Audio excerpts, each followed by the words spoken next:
இருந்து ஒரு கருத்து நம்ம உங்க கூட ஷேர் பண்ண விரும்புறேன் ஃப்ரெண்ட்ஸ்.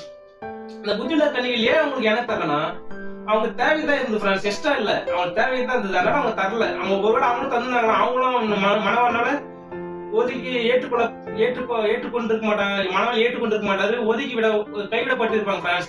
ஆனா இந்த புத்தியுள்ள கன்னிகள் என்ன பண்ணாங்க, தனக்கு தேவைக்கிறதுனால அவங்க மத்தவங்களுக்கு தேவைக்கு மிஞ்சி எல்லாத்துக்குமே கொடுக்கல. அதனால அவங்க 5 புத்தியுள்ள கன்னிகள் வந்து ஏற்றுக்கொள்ள மனவனால ஏற்றுக்கொள்ளப்படுறாரு ஃப்ரெண்ட்ஸ். ஓகே ஃப்ரெண்ட்ஸ், இது வந்து என்னன்னா நம்ம கிட்ட கூட ஃப்ரெண்ட்ஸ், நம்ம நிறைய பேர் என்ன பண்றாங்க, நமக்கு தேவைக்கு மிஞ்சி உதவி செய்றாங்க ஃப்ரெண்ட்ஸ். நிறைய பேர் என்ன பண்ண, ஃப்ரெண்டோ இல்ல இயற்கை அழிவுகள் வருது, அதுக்கப்புறம் சர்ச்சஸ், நிறைய இடத்துல தங்காட்டி இருக்கிற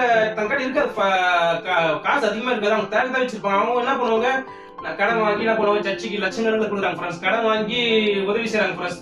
கடன் வாங்கி என்ன பண்றாங்க, நிறைய பேர் உதவி செய்றாங்க ஃப்ரெண்ட்ஸ். அந்த உதவி கடவுள் ஏற்றுக்கொள்ளவே மாட்டாங்க. ஒரே ஒரு பர்சன்டேஜ் கூட அதை ஏற்றுக்கொள்ளவே மாட்டாங்க ஃப்ரெண்ட்ஸ் கடவுள். ஏன்னா நமக்கு தேவைக்கு மிஞ்சி இருந்தா நம்ம உதவி செய்யலாம் ஃப்ரெண்ட்ஸ், அது கடவுள் ஏற்றுக்கொள்வார் ஃப்ரெண்ட்ஸ். நம்ம கடன் வாங்கி நிறைய பேர் கடன் வாங்கி சர்ச்சை கொடுக்கறது, கடன் வாங்கி அண்ணன் நிறைய பேருக்கு உதவி செய்யுது, அப்படி செஞ்சு என்ன பண்றாங்க, இவங்க கடத்தை மாட்டிக்கிறாங்க ஃப்ரெண்ட்ஸ். கடைசியில இவங்க பல வேதனை, பல கஷ்டம், பல துன்பங்கள் அனுபவிக்கிறாங்க ஃப்ரெண்ட்ஸ். அதனால நம்ம ஃப்ரெண்ட்ஸ் நம்ம என்ன பண்ணணும், தயவு செய்து நான் இது ஒரு சின்ன ரிக்வெஸ்ட் கேட்கிறேன் ஃப்ரெண்ட்ஸ். நம்ம யாரும் என்ன பண்ணக்கூடாது, திராணிக்கு மிஞ்சி நம்ம உதவி செய்யவே கூடாது ஃப்ரெண்ட்ஸ். நம்ம இருந்தா கொஞ்சம் உதவி செய்யலாம், இல்லைன்னா நம்ம உதவி செய்யவே தேவையில்லை ஃப்ரெண்ட்ஸ். அது கடவுள் வந்து அதுக்காக கோச்சிக்க மாட்டாரு, கடவுள் நம்ம தள்ள மாட்டார் ஃப்ரெண்ட்ஸ். நமக்கு தேவைக்கு மட்டும் இருந்தா நம்ம உதவி செய்யவே தேவையில்லை, அவசியம் இல்லை ஃப்ரெண்ட்ஸ். ஓகே ஃப்ரெண்ட்ஸ், இதான் எனக்கு தாட்ஸ். ஓகே ஃப்ரெண்ட்ஸ், இந்த தாட்ஸ் நம்ம க்ளோஸ் மார்க் நான் நம்புறேன். Okay friends, bye, make a nice day, God bless you, bye friends, bye.